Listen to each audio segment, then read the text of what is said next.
This is the It's Time to Refresh podcast with Brad Riffresh, the podcast about life, music, traveling, shit, literal shit that is, and weird and wacky stories with Brad, and a range of guests from the planet Earth. Feel free to share the pod with your pals, your mom, your neighbor's dog, or even your shrink. It's all fun. You can follow our Facebook group called It's Time to Refresh Community, or It's Time to Refresh on Instagram. Write into the pod, ask questions, and share your stories. Enjoy the pod. Hey kid, what time is that? It's time to refresh. Yeah. This will be sponsored by Monster.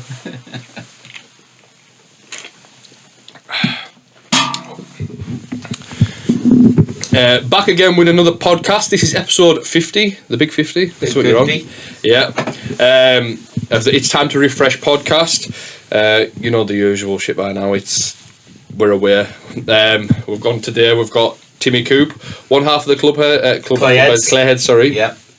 One half of the Clayheads, and it's because I was thinking about it, talking about it with you before. Yeah. And producer, label owner, you've got your own podcast, keep busy, all around nice guy, if I must say. First time I've actually met him in person today, although we've talked for like years. Yeah. We've never, because I'm down in, if you don't mind me saying, I'm down in Stoke today. So it's a bit of a trek from mine. Yeah. But yeah, how you doing, mate? All right? All right, mate. Not too bad. Thanks for coming down. Yeah. And welcome to UND Studio. Yeah, you've got a nice, lovely setup here. It's really good. Even got some free stickers as well. Look at these. This is great. So, as a start, all podcasts, what did you have for tea last night? For tea last night, Saturday pizza. Pizza. What pizza? Meat feast. Nice. I don't know if you do branding, but the Iceland pound ones. Right, no worries. Nice. What did I have for tea last night? Oh, we've been down to Birmingham to visit some friends, and they took us to all-you-can-eat sushi. Right. Fan of sushi? Not really. No. I like Chinese, Japanese, Indians, and all that sort of stuff, but not it has to be cooked. Yeah.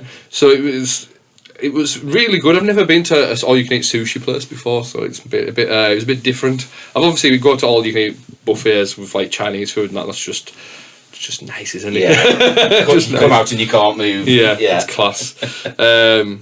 But yeah, so how are we doing? What's been happening? So yeah, just been really busy with the podcasts, keeping that up each month and everything else. Not as busy as you, because obviously you do yours weekly. It's hard. You know what I mean? But I was just before we get into it, then see your podcasts that you do. Do you find it that sometimes you're like, oh god, it's at the end of the month again, like? The cycle, are you well prepared, sort of thing? So, as some of the guests will tell you, sometimes it's like I'm messaging them about 2 months in advance. Yeah. For plan it out, and I've got my guest lists up at the moment till I'd say October. Right. Before the birthday special in November. That's good. So, I like preparation. Preparation is key. Yeah. And like you've been on the show yourself as well, so you'll know that it's all kind of scripted to a degree. Well, you messaged me in, let me see, was it a year ago, 2 years ago now? A year ago it was. So you messaged me in the September, and I don't think it came out until the December. Yeah. So you are well in advance when it comes to... it's just the preparation side of it. Yeah. But that all came around as... It was never intentioned to be a podcast. Yeah. It was just literally a 30-minute to 40-minute mix I was doing to stick in the van to go to and from work. Yeah. That's how it started out. And one of the guys was in the van, he goes, oh, you should put this out. I was like, oh, it's just for me to listen to. Yeah. It's just the tunes I like. He says, no, put it out. So the first, I think it's 4 or 5 episodes of the Can't Mix, Won't Mix is purely a mix. Right. There was no guest, there was none of the interaction. Yeah. And then, sorry, that's the dog. No, Jack, out. Excellent. Sorry about that. No little guest cameo on there. Yeah, Jack the dog. And then Ryan Walker had me on his freshly squeezed. Yeah. And obviously just a very short, this is Timmy Coop, Undiscovered Digital, blah, blah, blah. Yeah. I was like, I like that idea. It Yeah. isn't just a mix, it isn't the same thing. Adds over identity, and over. doesn't it? Yeah. So then I was thinking about it, and I was playing with the idea, I think from about episode 3, 4. And then I thought, why not? Bite the bullet, try it. If it works, it works. If it doesn't, it doesn't. And the first one I had on was Alan James. Yeah. Well, back then Alan Skipper, before he kind of changed his name. And it kind of took off from there, really.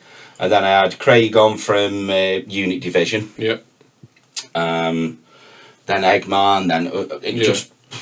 There's been loads on, I think. Like, Yeah, but the idea of it is it isn't just having, like... Well, you know, like your top-ranging DJs all the time. No, some of the bedroom DJs, even if they haven't even played out, I'll have them on. Variety is key, isn't it? Definitely. Yeah, you know what I mean? And you learn more that way as well. Absolutely. And that's the way the podcast kind of went. Right, so we've skipped through loads of stuff there, mate, so we're going to have to just pull it back over to the beginning. But before we do, where did the name Can't Mix, Won't Mix, what was the... So, the Can't Mix, Won't Mix is a little bit of a pun with me and my best mate. Yeah. Because he always said, I can't mix, but I'm a really good entertainer. He says, watching me behind the decks, he says, I love it, he says, but you can't mix for toffee. That's where it came from, the can't mix, won't mix sort of thing. And it was a little bit of a play as well on the Can't Cook, Won't Cook, the show with Ainsley Harriott that he used to do. Hence the, what was it now, the green peppers or cherry tomatoes or whatever it was. And that's where the Randy Ravers, the club hopping clubbers came from. Okay, that's, I get what you mean, yeah. So it's a little good concept you've got going. I think you're probably the only one who does that sort of thing. Off the top of my head, I can't think of anyone who does it in that format. Do you know what I mean? Right. I think so. Obviously, I do listen to a few different mixes, podcasts and stuff like that. I know Ryan was doing the Juicy one, and his was like commentary over it and stuff like that. And then you've got Dave who does the Cheeky Tracks one. Yeah. But yours is like the way it's formatted, it's different. It does stand out differently to everyone else's. Thank you. No problem. Right, so what we'll do is we'll strip it right back to the beginning. Who's Tim? So what are you about? Oh, so Tim, I've always been into music, as you can't see it on camera, but you've got a nice collection underneath the camera right now. Me mix packs. It started really for me for like the clubbing scene as such, roughly about 96, 97. Right. Oh, yeah, that's interesting. So, where was the first bit of music for you? Like, where have your ears perked up and you've heard something you thought, bit of me of that?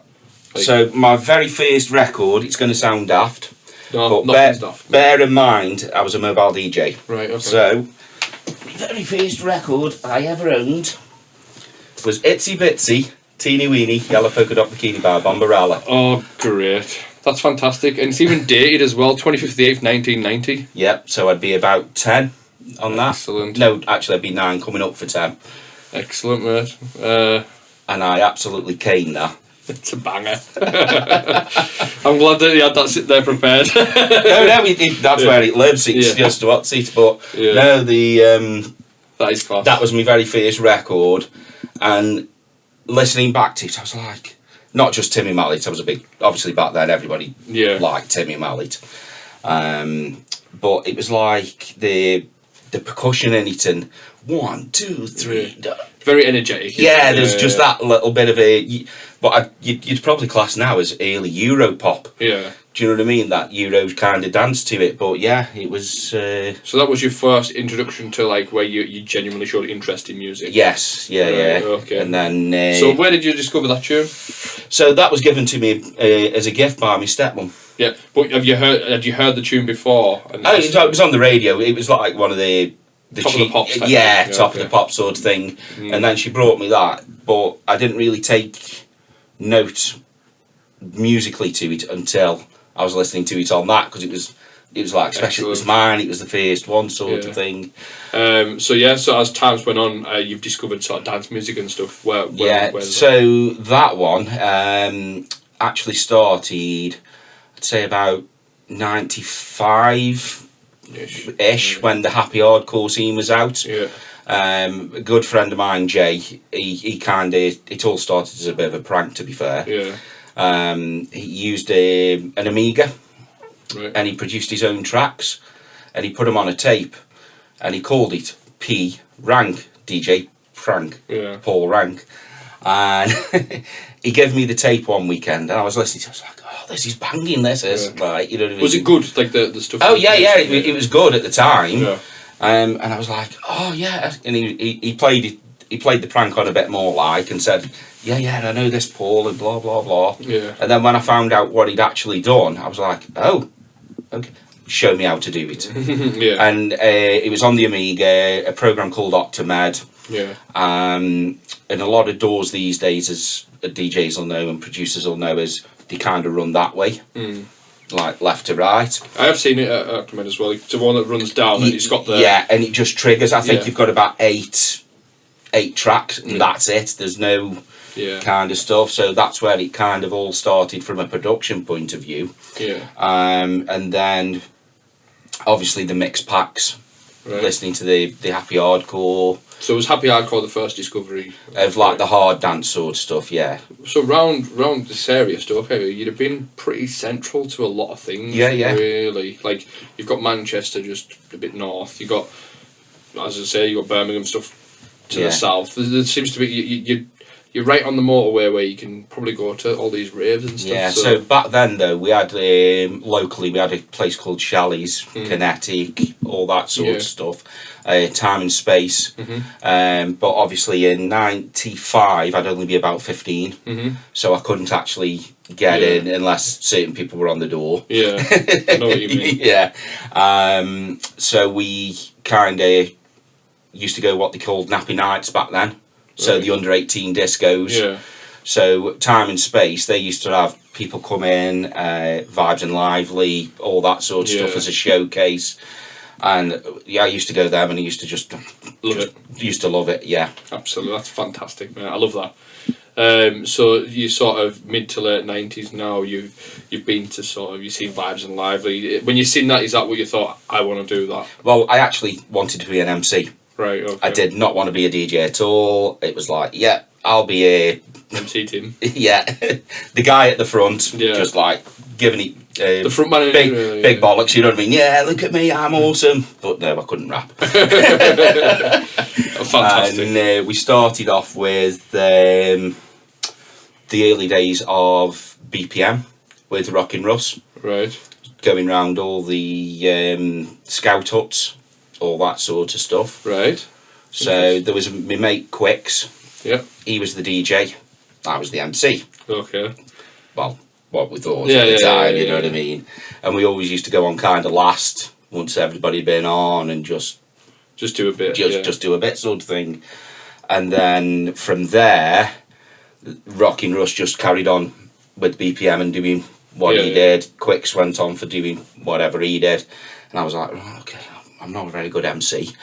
So what can I do? Yeah. And then another friend of mine said, here, have a go with the turntables. I was like, nah, that wasn't for me, all this sort of stuff. And as soon as I put the first record on and you did that, it was a bit like Eyeball Paul, where he puts the needle on, he goes, and like, oh, I'm having a bit of this. Yeah, it feels good. It's very empowering doing it there, getting your record on and letting it go, and it just, the first kick drum comes in, it's like, yeah, this is good. And that was just hooked from there then, really. What was the sort of music you were playing in the beginning? So back then, well, obviously the happy hardcore.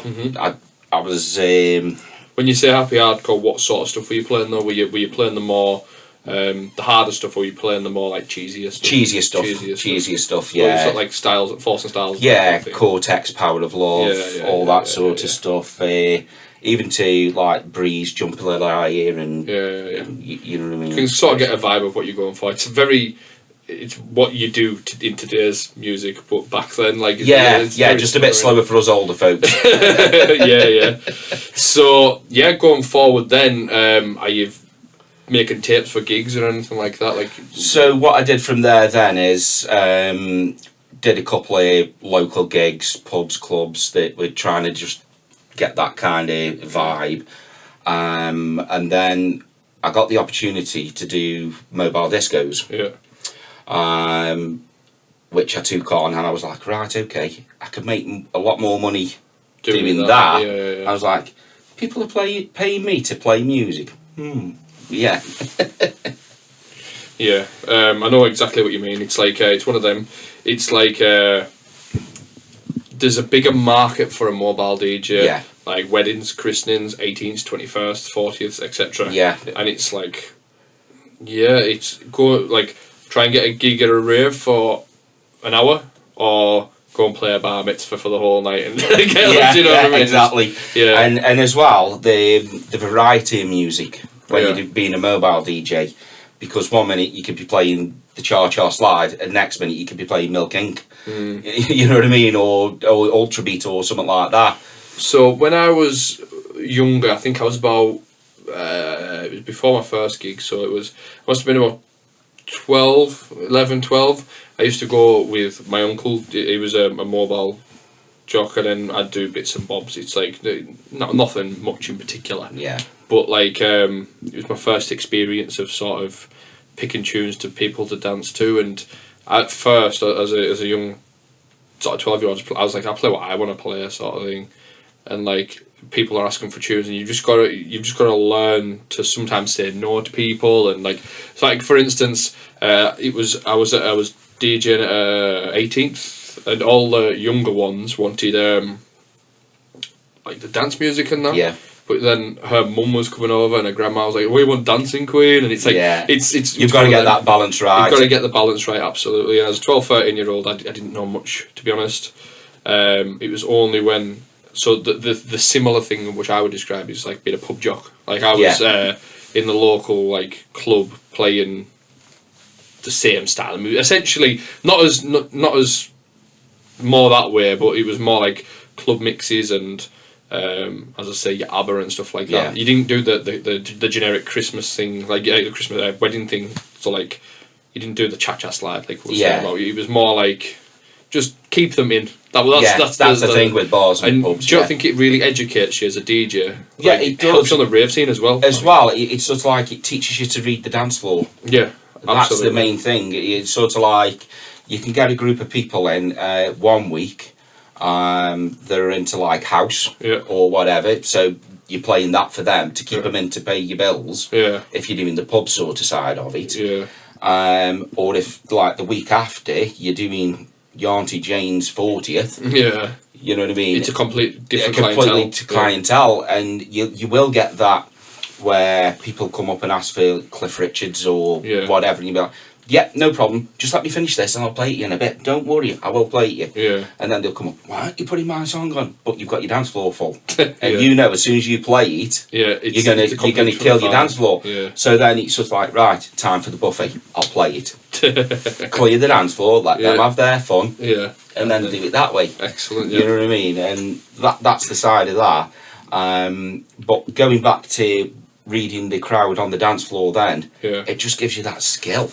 Yeah, and I understand where you're coming from. Like, do you think for you personally, it's helped me, but for you personally, has it helped you when you become sort of like a rave DJ sort of thing? Like, has that education translated over to being like a rave DJ? So when you play gigs, the only thing I'd say that was different in the clubs compared to like mobile is the volumes. Yeah, because obviously it's a rave. All the other DJs like crank it right up, and I'm like, you're in the amber, be in the green, and it wasn't quite loud enough.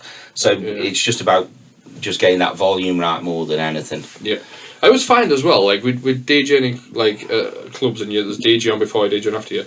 The amount of people who play in the red is unreal. Yeah, like and it just distorts the sound unbelievably. Yeah, like for instance, I had a gig about a couple of months, 3 months ago. And anyways, I turned up and it was at the like the DJ on before me was maxed out at like the top end of it. It didn't sound distorted, but like I'm like, if you just knock that down and knock your master up a little bit, you get the same volume. Which is we had it at one of the cheeky events I went to. Yeah. I wasn't DJing, I just went for what's it, Yeah. for have a bit of fun. Yeah. And Farley was on. Yeah. Now, obviously, seasoned DJ, Yeah. everything else. He come on, and the first thing I noticed was he turned it down. Yeah. And then he turned it up to the kind of the correct level. Yeah. Because he came, and it was just, I can't remember who was on before him, Yeah. but it was just sort of like, obviously, Those who know. cranked it up, you know what I mean? Yeah, yeah. So yeah, you're doing your mobile stuff and that. So when did the first rave come for you? So the first, well, I was doing a bit of both, Yeah. playing both sides. The biggest one I did was around about 2006. Right. Okay. And it was Helter Skelter versus Rain Dance, and they Right. were promoting the CD. Right. A friend of mine, Will, he says, "Can you come do the back room?" Right. Like because they had two rooms Room on the two, go. sort of thing, yeah. And I was like, "Yeah, not a problem." At the time, I was like, down there, I had a car, blah blah blah. Yeah. 350 back then. You know what I mean? It was just sort of like, yeah, I'll do for the experience. Yeah. Took a minibus down with a couple of friends and everything else because we were making a weekend of it, and it was probably one of the most random nights I'd ever had. Yeah. We goes in the back room. There was me and my mate who was on about Elia J, Yeah. and then we were playing hardstyle in the back room. Right. But it was like at the time where hardstyle was just kind of coming in. I'd say it's only as recent as the last 10 years, really, hardstyle. Because before that, it was there wasn't many people flying that flag for hardstyle in the land. So you quite early on into it, do you know what I mean? And I like early hardstyle as well, like Yeah. the sort of early 2000s. the proper conk. Yeah, yeah. And we ended up in the back room, and the promoter came up. He says, "Can you calm it down a little bit? There's nobody in the main room." I was like, "No," you know what I mean. But then some of the people were coming up to us like, "Yeah, oh, I was loving it." A load of students from Russia Right. were at this rave, and they didn't expect to hear hardstyle. Right. Because obviously that's where they'd watched it, and it was just one of them most random things. Like this big, massive group of people Yeah. were with us, and then Massive event that, by the way. Just so like the two of the biggest London raves yeah, ever. Well, all South raves to me. Yeah. I know them as South raves, but like Helter Skelter, Rain Dance, fuck Jesus. Like, yeah, and then two mammoths. then Will says to me, one of the DJs hadn't turned up. Can we do the main room? Yeah. And we're like, okay, yeah, we'll get the CDs out. Blah, blah, blah, blah. Luckily, being a mobile DJ, Yeah. you always take a lot more than you need. Yeah. So we went from there to the main room, and we actually followed on from Billy Bunter. Oh my god, this is amazing. And I was like, and then after us there was Sharky on, Yeah. and I was like, how the fuck have I blagged this? Sorry for swearing. No, it's alright, it's alright. Yeah, it's fine. How the bloody hell have I blagged this? Yeah. You know what I mean? I'm like, ah. Anyway, it just went off. I was like, yeah, loving it. Good, I like this. You know what I mean? So that was like one of the most random nights ever. Did your set get recorded? No. No. You know, Oh, well. but back then they didn't really, Yeah. unless it was on a mixtape, but That's what I mean. Did it come out on a mixtape? no, I was aware of. I think they were more promoting the CD release. the CD I remember release, the CD coming out and everything. It's a really good thing. I think was it Billy Bunter, Slipmat? Was it? Billy Bunter, Slipmat, Sharky. So I'm just looking at the flyer behind you. Oh no, it wasn't that. It was the. I'm trying to think. It was on the CD release. Do you know what I mean? Oh right, yeah. I think it was a Billy Bunter and Slipmat. Hello. Oh, got- he's snuck in. We've got a cameo Jack. from the dog. What's the dog called? Sorry. Jack, All right, Jack. come on out. But yeah, that's honestly such a big rave to play though. Like such an achievement. Like even though like you hadn't done much before that, like Yeah. it was it. So was that your first rave gig, or was it? The first rave gig I did. I'd say it was the biggest first one I did. yeah, Do you know yeah, what I mean? It was like a massive thing for that. yeah. Probably a couple of pubs, like clubby sort of stuff before that. Yeah. Because a lot of the local area, because obviously at the time of the like the late 90s, early 2000s, the rave scene was kind of massive. Yeah. So a lot of the bigger pubs, smaller clubs, were trying to recreate that. Yeah. And we had like the Void that was local, played there a couple of times. Nothing like flyer wise, but you know what I mean, just getting it under your belt. The only one I never really played that I'd love to have done before they changed it was Time and Space. Right. Because obviously that's where I started. That's where you started. Going out and like a full circle type thing. Yeah, but that unfortunately that never happened. Okay. But the biggest problem was with obviously being the mobile side. I was working every weekend. Yeah. Couldn't go out, couldn't do this, because I did it full time for 5 years as solely my only job. Yeah. And I was out nearly 7 nights a week. Wow. So yeah, you kept busy then. And that was covering from Kent to Preston. Right. Well, how was it? How was doing it full time? How did you find that? I enjoyed it, but obviously didn't spend a lot of time with the family. Yeah. Young family, got to pay bills. Yeah. Do you know what I mean? So it's not suited, is it really? Yeah, and then in 2008, that credit crunch, that fierce credit crunch had. Yeah. The recession. The recession hard, and that kind of wiped my business out overnight. And I had to get a proper job. Yeah, I know exactly what you're coming from. As I said, a lot changed in that period of time, as did like COVID era as well. The two distinctive periods of time where clubs and nightclubs, nightlife, the industry itself was massively affected. Yeah. There's so many, like, it's documented, so there's so much stuff you can go out and have a look at, and where you see that like big brands literally halved in popularity overnight, and it's just like shocking when you think about it, isn't it, really? So were you going to any raves in the sort of 2000s, and is there any that... So not really, because obviously when I was doing the mobile discos, I was either working or spending time with the family. I wasn't actually getting out, meeting people, that sort of thing. Yeah. Then after 2008, I just did it at weekends. Yeah. Because I was working through the week. Like, just so I could pay the bills. Yeah. And then what changed was, another funny story, is I met Alex. Right. Alex Jenkins, System Shock. This is the System Shock, and this is the other half to the Clearheads. Yes, yeah. Right, yes. So what that was is I was at a stage where I was ready to give up. Yeah. To be honest. Yeah. I didn't feel like I was progressing production-wise. Yeah. Which obviously has an effect on you. You know what I mean? You just think like, well... What's the point? Yeah. What's the point? So you sort of stagnated around that time? Yeah, just before meeting Alex. And then I saw him down B&Q buying some paint. Right. Talked to him once or twice on Facebook, nothing major. Yeah. And he sort of like, I messaged him, were you in B&Q today? Because I don't know about yourself, when you see people, you're like, is he? You don't want to like... Do you say it? Don't you say it? And he was like, yeah, man, yeah, I'm doing this up. And then he put a post on Facebook, does anybody want to come give me a hand, destroy my bathroom? Right. Because he was refurbing his bathroom. And I said, yeah, I'll come give you a hand. Because at the time I was on the tools and stuff. So I went down and destroyed his bathroom for him. And that's how the Clayhead started. No, not bad.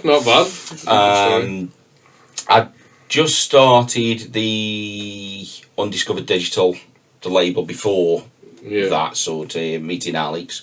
But once he started doing the mastering for us and that's where it kind of, the level jumped, lifted it up.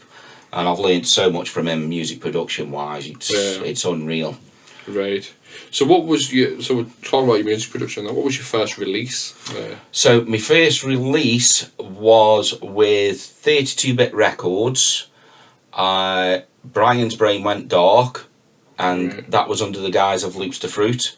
Right. And that was like a minimal tech, that sort of style, because that got played on Radio 1 by Rob the Bank. Excellent.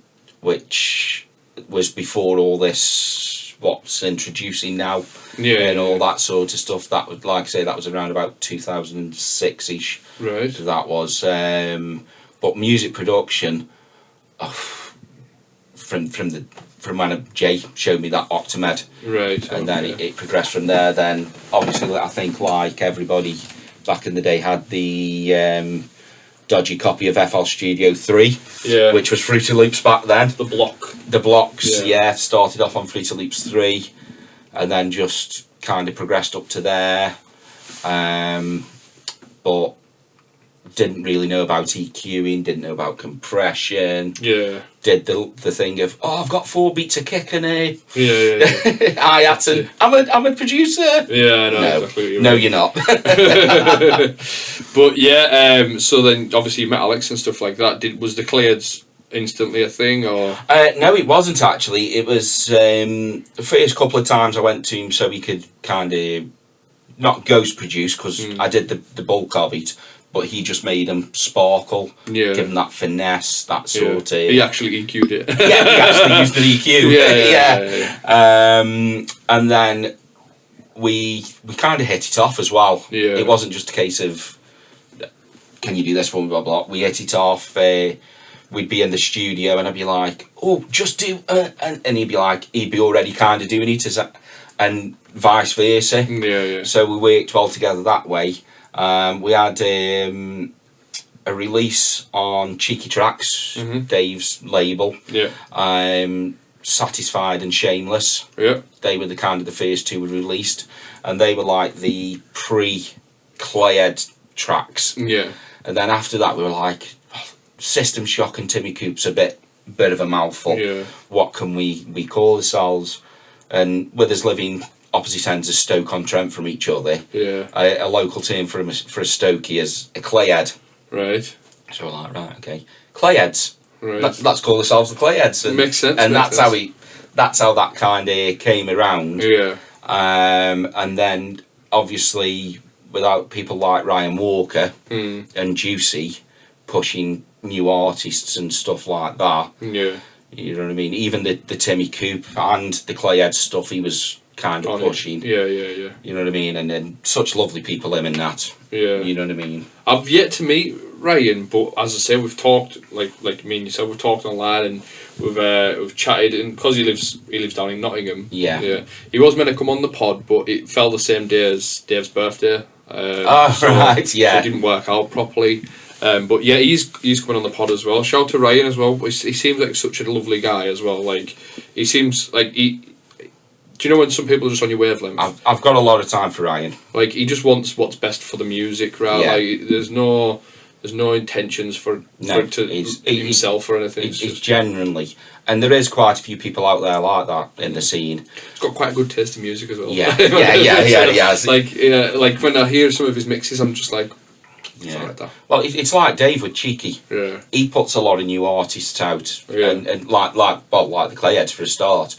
But he's honest with it. If he likes it, he likes it. If he isn't, he'll tell you. He'll tell you. Yeah. But that's what I like about Dave. Yeah. Do you know what I mean? Yeah. He was on, as I say, he was on the podcast last week, and he came up to mine. We had a really, really good crack. I mean, recording time with him was we did an extended one as well for Patreon, and we sat and talked for 3.5 hours. Yeah. I just let him. Well, he's got loads of stories that he has. So, and then when the cameras went off, we sat and talked for even longer. And then we did the gig. It was the It's Time to Refresh birthday. Just want to say thanks to everyone who turned out for that. I was not expecting that to be that good. So yeah, thanks for everyone who turned up to that. It was pretty mint. But yeah, Dave came and played a blinder. Played exactly what I wanted him to play. He played because obviously Dave's got a big variety. I'm a big if I had my own choice, I'd have put Dave on warm up, and I'd have put him playing his pumping gigs. He plays really good selection of like pumping stuff. Some really nice 140 stuff that comes out on Cheeky, but. Because I knew when I wanted him on and stuff, I knew I wanted to play what he would do. This is not me saying this. Yeah. This is what Dave said. He plays, what was it called? Slag tunes. Slag tracks. Yeah. So big cheesy hands there stuff, and honestly it just went off. It's like they're all brilliant. It's my type of cheese as well, by the way. It was brilliant. As I say, they're the best type to play, to be fair.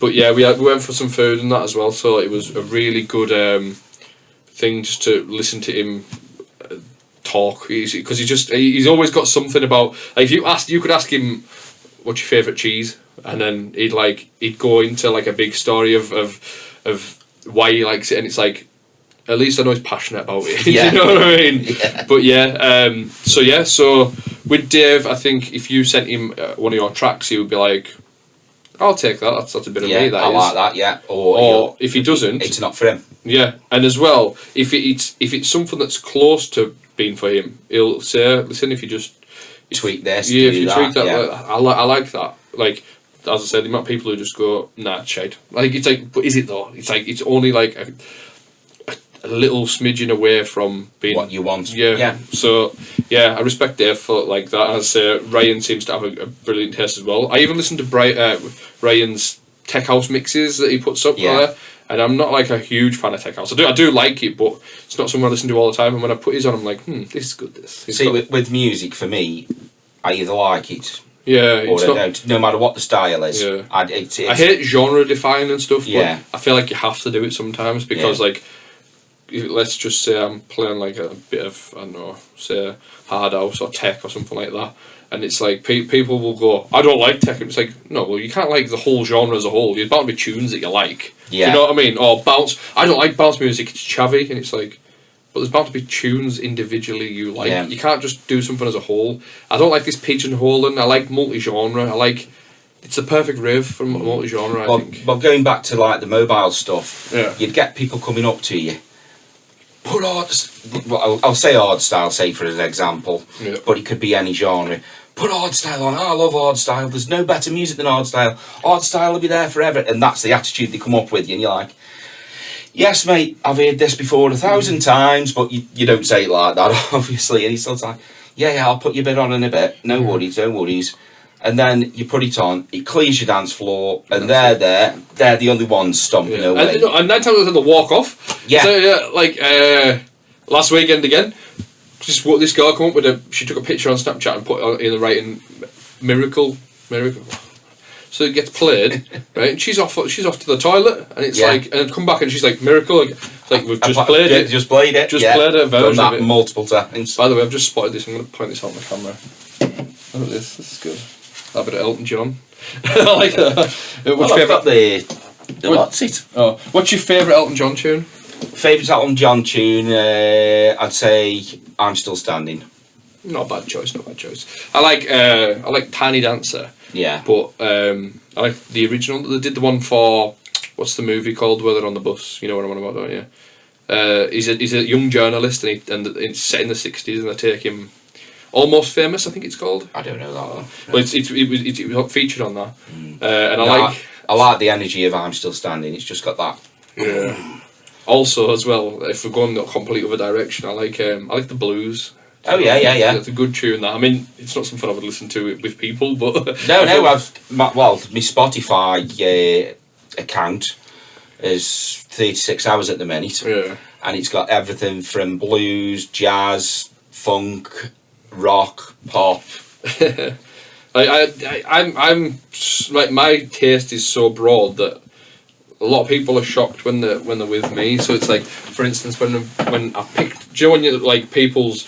There was a guy who was just sort of starting out, being a DJ, and he got his gig, and he was on the same gig as me, but he was in the room 2 or room 3 playing, and I offered him a lift. I says, just obviously I knew he wasn't getting paid a great deal. Yeah. I was like, do you want to jump in with me and we can travel down? Got in the car, and I just had my playlist on, and he said to me, oh, I didn't expect you to like this. I was like, it's only a bit of Elvis. Do you know what I mean? I like Elvis. And then the next tune that came on, it was like, I think it was like Spice Girls. Yeah. I'm like, honestly, I have no shame in it. Mm.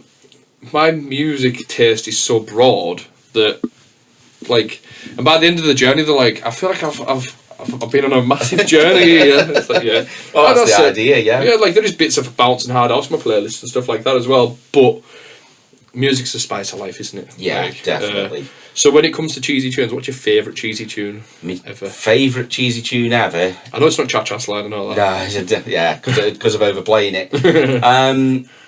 It's probably going to sound daft, but it's country and western.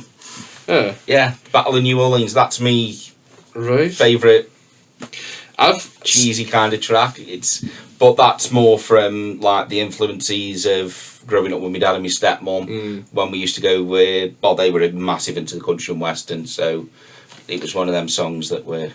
I've started getting into a bit of country just because it's like it must become a bit more popular again in like the States because I'm a big fan of Miley Cyrus, right? Oh, right. I don't want to admit this on camera, but yeah, I love Miley Cyrus. Nothing wrong with that. Amazing voice, right? But a lot of her stuff started to become more countrified again if you listen to it. She's going back to her roots. Yeah, That's the thing. Yeah, you can tell she's got like that Dolly Parton, Joni Mitchell type sort of influences. Yeah. And then, as I say, there's a couple of other singers that you then discover. It's like you might like this, you might like this on Spotify. Do you know what I mean? Like, you listen to them, you might like this. So I listen to bits and bobs. It's not all for me. Some of it's a bit twangy and like, you know. Yeah. I know what you mean. But no, I'd say that's me most guilty pleasure track one is that. Right. And again with the on about guilty pleasure tracks, that's where I put them on the podcast because. It's like you have a DJ that's into like really pumping hard house or whatever. It's like and then they're like Avril Lavigne. Avril Lavigne, yeah. That was my guilty pleasure track. Avril Lavigne. I love Avril Lavigne. And it just adds that little bit towards the end of the show. It adds personality to people as well. It shows that like they're not just Hoovers and donks and dinkies and it's like there's a bit more to you than that. You like a bit of cheese now and again. Yeah. So you can have a bit of melody in it as well. That's the thing, isn't it? Yeah. So we'll get back onto your story. We sort of went off on one there, but I think I sort of discovered you in about 2015. Would that be 2015? Yeah, that'll be roughly about when just before the Clayheads were. Yeah. So you I knew you as you were doing a bit of production and you were doing a bit of the DJing and stuff like that, and then as time's progressed, you've started doing getting more and more notoriety with the Clayheads and then your own alias as well. What's been sort of your like biggest tune and stuff? So for me, my biggest tune, I'd have to say Freaks of the Hard Floor. Right. Which was like my first solo release on Undiscovered Digital. Yeah. That was like the one for me that was like, I've made this. Yeah. Do you know what I mean? And I'm proud to say I've made this. Not sort of like back in the days to the radio one with the tech house stuff where I thought I was awesome and and I wasn't. Yeah. You know what I mean? You can't put an old head on young shoulders, as they say. Yeah. And once I started learning properly how to do it, and then it's like that's the track for me that's like, listening back to it now, production wise, it isn't as good as I can do now. Mm-hmm. But it was like, Sometimes musically as well. Musically you can write a great tune, it's just the production needs polished. Yeah. Like sometimes you listen to old tunes by people, even in like happy hardcore scene and that, and you think melodically this is amazing. But obviously times change and they get better at production and better technology, that sort of stuff. Yeah. So no, I get that. But then it's sort of like the trancier sort of stuff that we were doing as well on the label. The first one, I think I had released that I was like, yes, I feel like I don't want to say made it, but I'm like, I'm getting there. Yeah, the wheels are in motion, sort of thing. Yeah. Was Paradox that Dave signed. Yeah.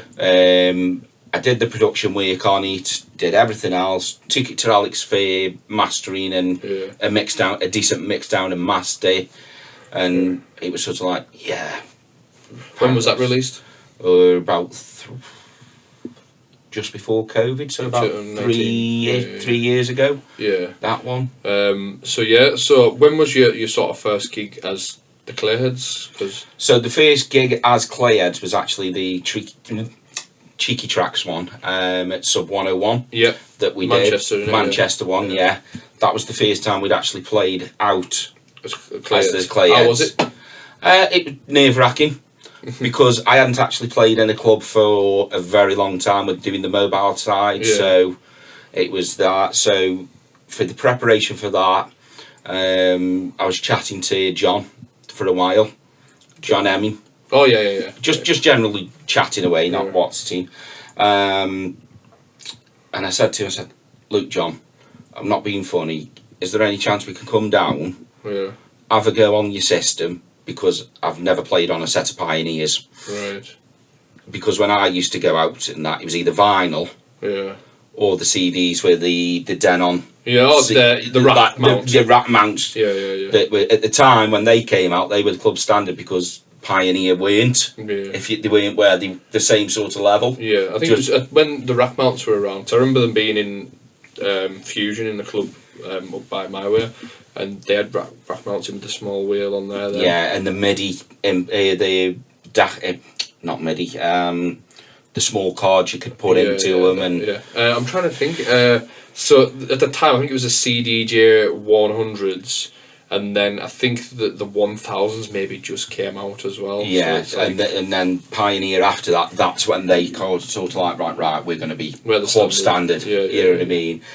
So John said, I said, but I don't want to go live, I don't want to do the what's it, we'll come down for a bit of a party with you and Sean and that, and that was a really good night. Yeah. It was just sort of like, right. Did it click straight away when you were Yeah. We had we took a set down for just practice on it for a little bit. Yeah. And we did that. John jumped in, and we were doing a bit of back to back and all that, and then we were going from the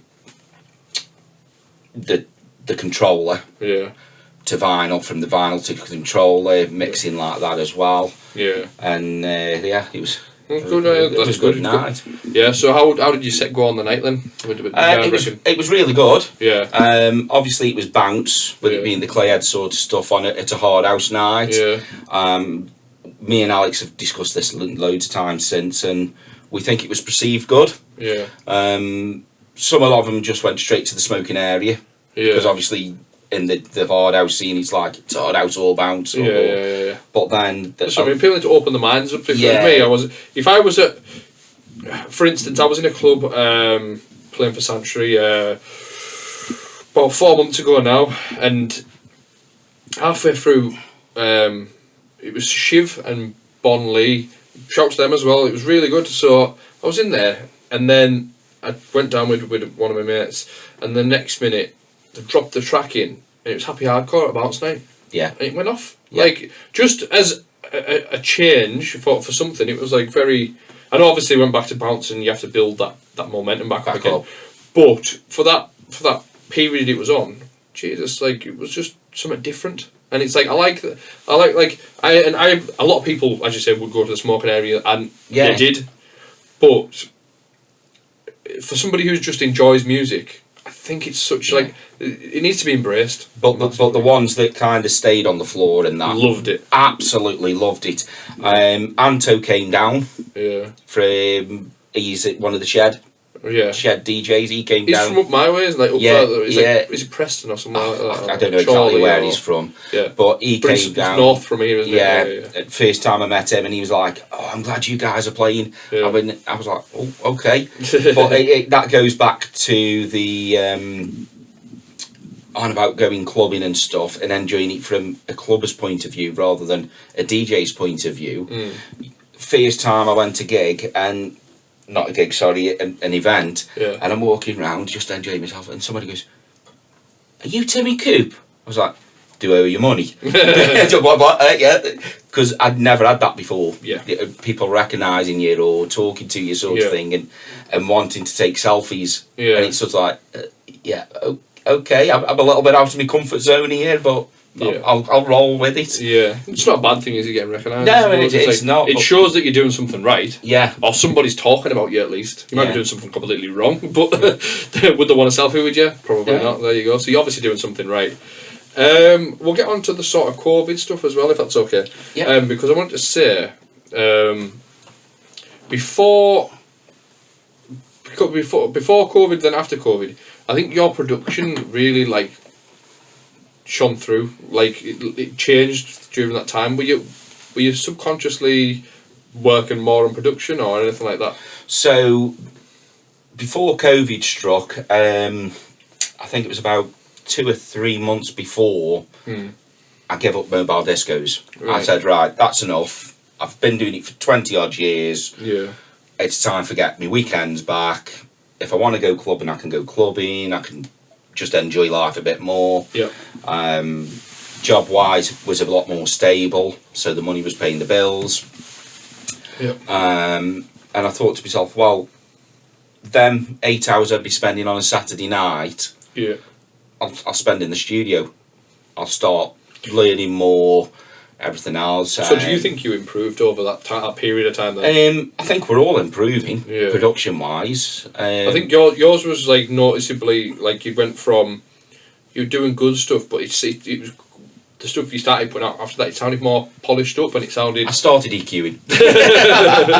Yeah. Okay. Yeah. No. Again, that's just spending a couple of years with Alex in the studio, watching what he was doing, Yeah. and that sort of thing, and then learning them techniques.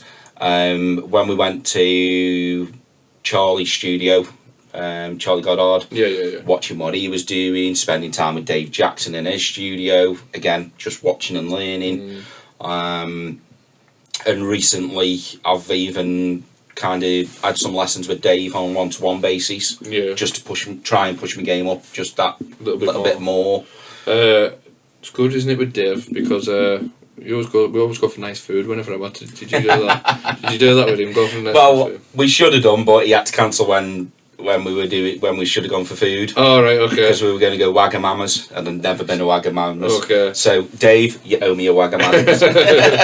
Yeah, I think that was my favourite part. So we've done a couple of collaborations a few years back, and he introduced me to this kebab shop, and honestly, it was just out of this world. Yeah. It's like, it's not a chain or anything like that, it's just an independent shop, but it knew how to make a mean sandwich. Yeah, I think when we went down, up.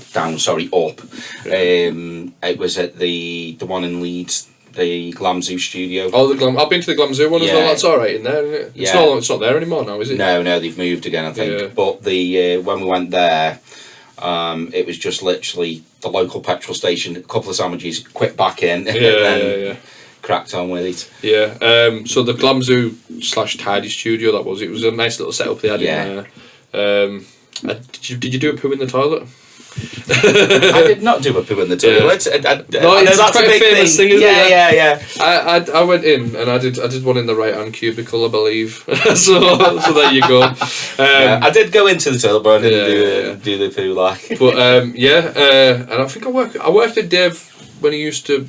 It must have been nearly 10 years ago now, when we first did our first collaboration, and that was where was that? That was in his house before he had the studio, and then we did another one in Kingpin studio. Yeah, the Kingpin studio. That was in the old mills in Leeds. That was a good little setup in that as well. He had. So see, since COVID's been sort of gone, since it's come back around and you've been going to more nights and stuff like that, do you find yourself are you doing more now? Because obviously you've knocked the mobile discos on the head. You're doing DJing in clubs and you're sort of networking and that. Do you find yourself sort of being busier?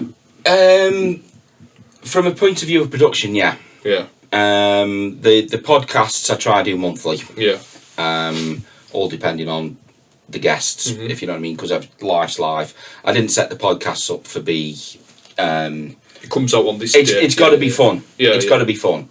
If everything isn't ready by the last Sunday of the month, sorry, that month doesn't go out. Yeah. Do you know what I mean? It waits till the month after.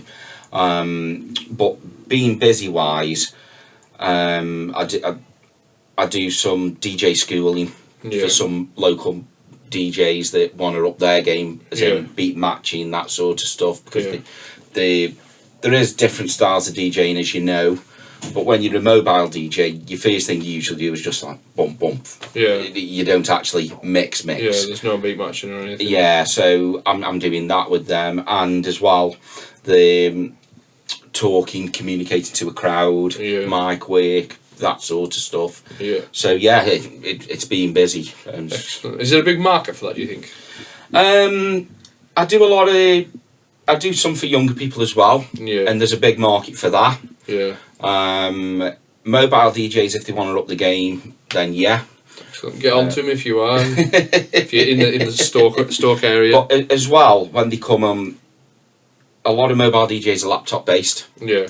And they classed as, well, you know, the snubbery of, I've got that on vinyl, it doesn't sound as good on vinyl, and that sort of thing. And it's the same with the sync button. Yeah. It's there as a tool. Yeah. Use it. Absolutely. But don't overuse it. I know exactly what you mean, yeah. You know what I mean? Because with the programs as well, you hit the sync button, it doesn't necessarily sync it up right. Yeah. You've still got to use your ears, you've got to pull it back a bit, pull it forward. Yeah. The markers might not be right on it. Yeah. You know what I mean? And that's where I kind of teach them to use their ears when they're mixing. I think you should use your ears because, like, for instance, last week, I can't remember who, someone said to me, he goes, "Oh my God, you're an absolute deviant." I was like, "What? What's the problem here?" It's like, "You don't use record box." I'm like, "No." Because obviously when I was playing on the decks, there's no, I don't know, with record box it displays differently, doesn't it? Yeah. Whereas I've just got the files, the names of the files on mine when you load it up. So I've always done it like that, and I tried to use record box once, not that I'm a technophobe or anything, I know I said that off the pod, but it's back when obviously when you load it in, it's like, I think I put like a playlist together and thrown it into the record box when I downloaded it, and it was like 2 days to process, and I was like, nah, I'll just cancel that. I'll just stick them on, yeah. Stick them on the USB, it's just easier, Yeah. for me personally. But yeah, I was like, they were like, "Oh my God, as if you don't use record box." I'm like, maybe you should start using it. I don't know. I like all I tend to do before it, if I've got a gig, is just get the tracks in my set, make sure they're all the same level, edit them to where you want to edit them for the show. Yeah. Job done. See, for me, because I'm more what you would say like the pub jock still. So for me, I've carried, like, in the car now, I've got like 10 USBs. Yeah. And it's all just varieties. Like, they're all colour coded to what I know them for. So I know the blue ones for the harder gear, where I would maybe pull out some hard style and then hard house on that one. Yeah. You know, the red ones, like the cheesier bounce and that sort of thing. So like, if I get to a club and I'm expecting it to be cheesy crowd, and I get there and the DJ on before me is playing some tough stuff and it's going off, you can adapt. You can adapt to it. Yeah. So if I've got to run all of them through a record box, it's going to take me forever. Do you know what I mean? It's like each one's 32 gig, and they're all nearly full. 32 gig, I think it is. Yeah. There or thereabouts, wherever it is. But they're all nearly full, and as I say, I'm continuously just getting new USBs for newer music, and it's like, I can't be asked running that through a record box. Well, it's like with the mobile stuff though, because obviously when I first started, it was vinyl. It literally was, and you had to have the records for the gigs. There was none of this. I don't know. Have you got any Taylor Swift?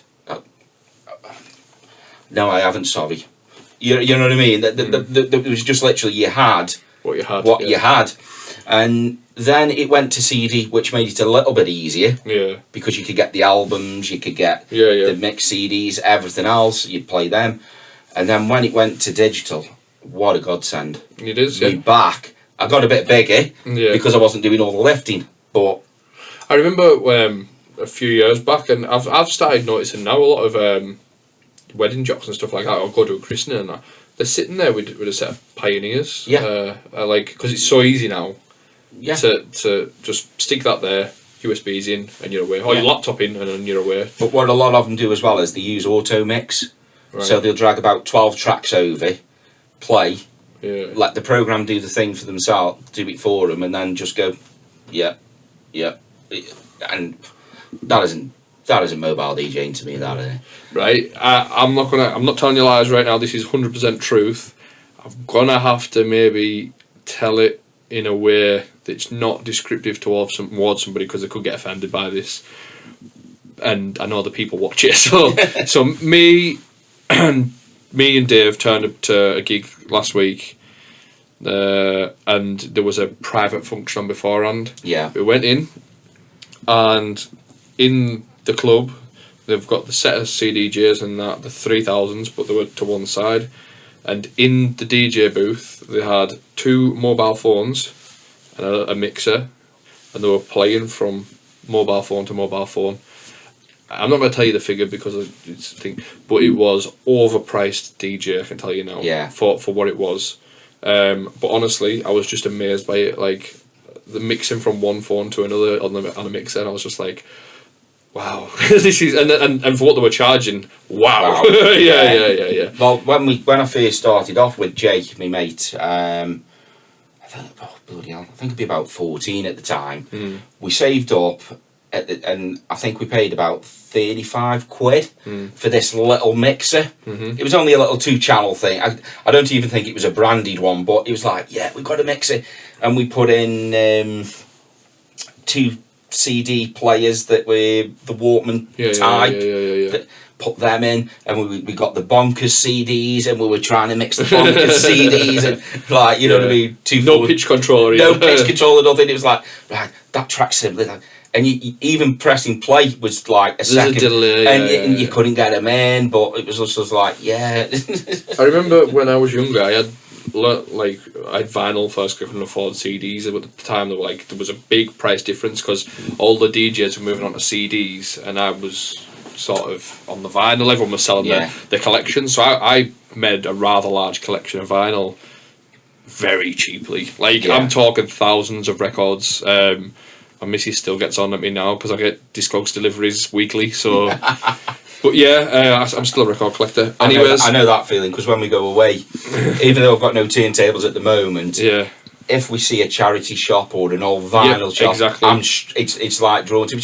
You've got nothing bloody play that on. You know what I mean? It's like, well, don't convince me to get a turntable. So don't push me. But my first like vinyl collection started more when I was at college. We had a grant because I was doing art design, photography, all that sort of stuff, and they give me a grant to get equipment with, and I think it was about 400 quid. Which back then it was like a lot of money. So I was like, right, straight into Mike Lloyd's. And like, right, give me I'll have that,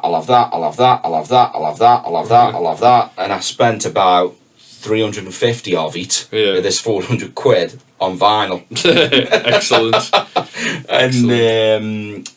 And I used them for years, like, because that was like all happy hardcore, and I was like, you know what I mean? So, but I assume some of them records will be in there then.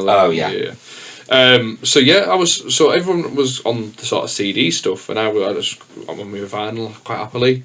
But then it was getting to the point where, say, the latest all around the world record was coming out, but it wasn't getting released on vinyl anymore. It was just CD releases, CD singles, etc. And I'm like, this is really limiting what I can do now. So I bought, I can't remember what it was, but I bought this my first CD sort of decks that were like all in one thing, and I still found myself playing on the vinyl because it was just so much easier. Because I was getting it, and I was like queuing a tune up, and you'd hit play, and there'd be a second. You have to train yourself to come in like 3, 4, 5, 6, 7 beats before. It depends on how quick you could read the CD. That's the same as like a belt drive or a direct drive turntable. No, it's worse. Honestly, it's much worse. I'd prefer just, for the sake of the art of DJing on vinyl at the time, now CDJ obviously, definitely, but at the time it was like, so I'd press play and there'd be like boom, boom, boom, and there's just that like literal delay that just knocks it right out, and then you're trying to beat match it on the pitch, but the pitch was like, the slide just wasn't like it wasn't like calibrated, so it'd be like sitting at 2.2 and it would be like, for instance, and it just dropped to like 0.3, and it's like, what is going on here? Is he just not reading it properly? Just poorly made decks, and a company was just wanting to cash in on it. Can't even remember what they were. They were terrible though. And anyways, so they got fucked right off. I think they got left on top of the wardrobe, and I just kept the vinyl for a long time because it was just so much easier to mix on. Looking back now, it's really stupid, but yeah, it's one of them things. So what are you up to at the minute then? So at the minute, we've got a couple of productions on the go. Obviously with the clay heads in the background still. Undiscovered Digital's kind of fallen off the radar a little bit. purely because of time. Yeah. With everything else going on. Time constraints. Yeah, time constraints. But we're working as well with Jimmy Gooders. Yeah. Don't know if you've met Jimmy yet. I've never met him, but I've heard a couple of his sets, and he's very much my cup of tea. Yeah, so got talking to Jimmy through the Juicy. Yeah, that's where I discovered him. Yeah. Yeah. And he came down, we did a track together, Bargain Bucket. Right. You never have normal names for your tunes, do you? Nah, you could call it. So we did that one, and then we did Funk It featuring Grace. Right. Is that your daughter? That's my daughter, yeah. Oh wow, so that's good. I like that. Is she a good singer? So the first track we released on Undiscovered Digital, No Fear, she Yeah. featured on that when she was 14. Excellent. So yeah, she can sing better than me. Do you know that is such a little perk to have? Yeah. Well, it's like if she doesn't like it because it's sort of like, Grace, I need a sample. There's the mic. You know what I mean? It's sort of like with the podcast, the intro for that's her. Yeah. She's done intros for me for Eggman on his sets and like anything like that. But yeah, so going back to the stuff with Jimmy, then we had Funk It Out with Grace, and we're working on a small EP at the minute together. Yeah. Going out as the Bass Cocks. Right. So look out for them. They're not released yet. Okay. So them first two tracks are like an unofficial Bass Cocks sort of thing. Nice. Yeah, Alex, and then with the Clayheads, we got that going on. I'm working on a couple of tunes at the minute, but just thinking of who to send them off to. Timing and everything. Yeah. But yeah, just yeah. Right, excellent. Have you got any gigs coming up or like that, or anything in the pipeline? You don't. Gig wise, I don't. Not really. I prefer to go out on the dance floor. Excellent. At the minute, you know what I mean. I didn't finish the mobile stuff to do that. I finished it so I could actually enjoy myself again. Yeah. And it's like up at Meltdown versus Shed last weekend. I think it was the same time as your event. Because I was going to come up to yours, but I'd already brought the tickets for that one. And I was there, and I was like, yeah, you know what? This beats somebody coming up and asking for the Cha-Cha Slide. yeah, absolutely. You know absolutely. I mean? Even though I did accidentally pocket dial the police. Oh, for God's sake. Honestly, I was there, my phone's buzzing. I'm like, what's going on here? Picks it up, it's like, hey, this is the emergency services, we're just doing a welfare check. Hey? Mental. So is there any raves you're going out to? Have you got planned?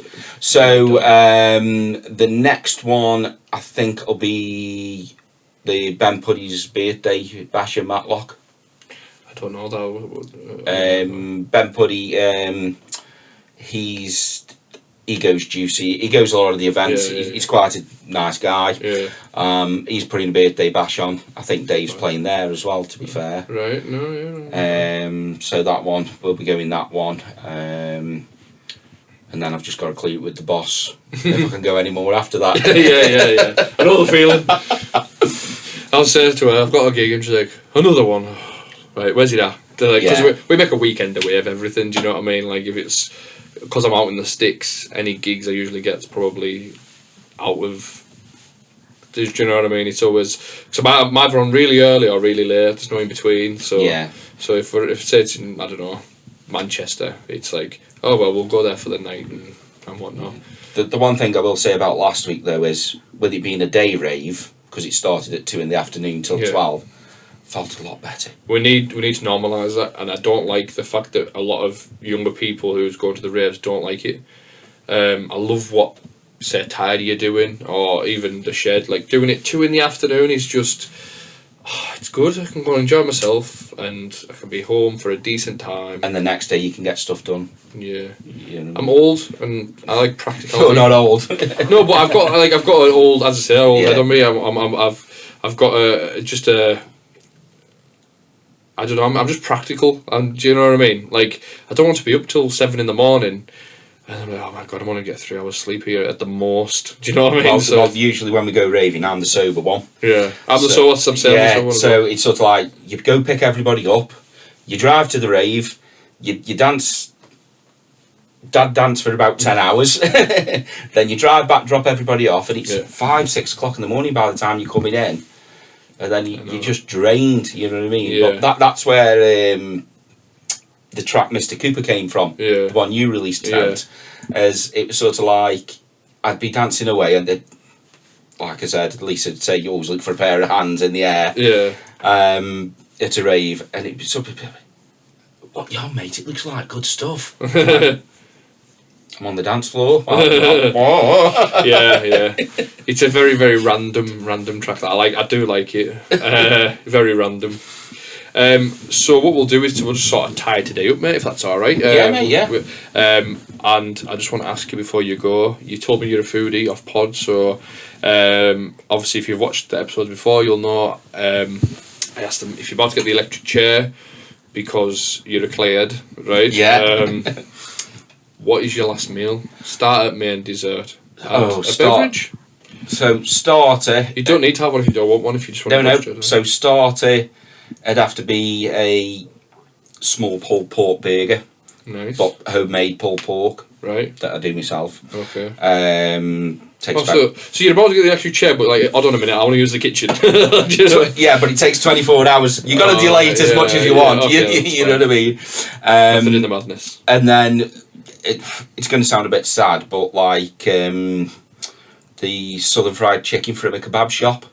Right. Okay. So just basically chips, southern fried chicken. My missus loves it, by the way. She loves she likes KFC, but there's something special about there's more flavour in it. Yeah. I'm not a massive fan of KFC anyway. And then for dessert, mint choc chip ice cream.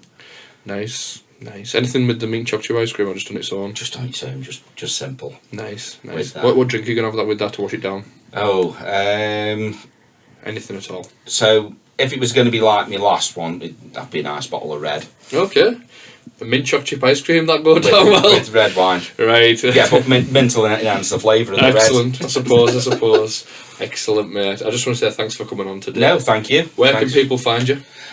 So they can head over to Timmy Coop Music. Yeah. On Facebook, SoundCloud, Timmy Coop, that sort of. Just Google Timmy Coop. Timmy Coop, excellent. I just want to say thank you for coming on. Yeah. If you've enjoyed the podcast, then share it with your friends. I'd be massively appreciated. And if you have enjoyed it, let us know in the comments. Drop the video a like. It helps with algorithms. Yeah. I said this in the last podcast and the podcast before. I'm the worst person ever when it comes to social media and promotion and that. But watching these TikToks that telling me how to promote my stuff, it's telling me that the algorithm is that's how it helps it's it. The key, yeah. So things have changed promotion wise as well. Anyway, that's the thing. It's a crazy thing. So yeah. So if you drop the video a like and stuff like that, it does help it go a long way. Apparently so. Yeah. Brad Riffresh, like, share, follow. Yeah, and if you're loving the podcast and you want to support the podcast, you can sign up now at Patreon at patreon.com/itstimetoriffresh. Basically, it goes towards production costs, and it goes towards fuel to like travel all over. Yeah. That's all it's for. A little update on the studio before we go. It's nearly finished. We had some problems with the roof. That's why it's taken a little longer than expected. But it is coming, and I will give you updates as and when. So I say thanks for coming on, mate. Yeah. It's been an absolute pleasure. Pleasure. I'll see you again next week. How was that, mate? All right? Yeah. It was all right for you, bud. It was. How long do you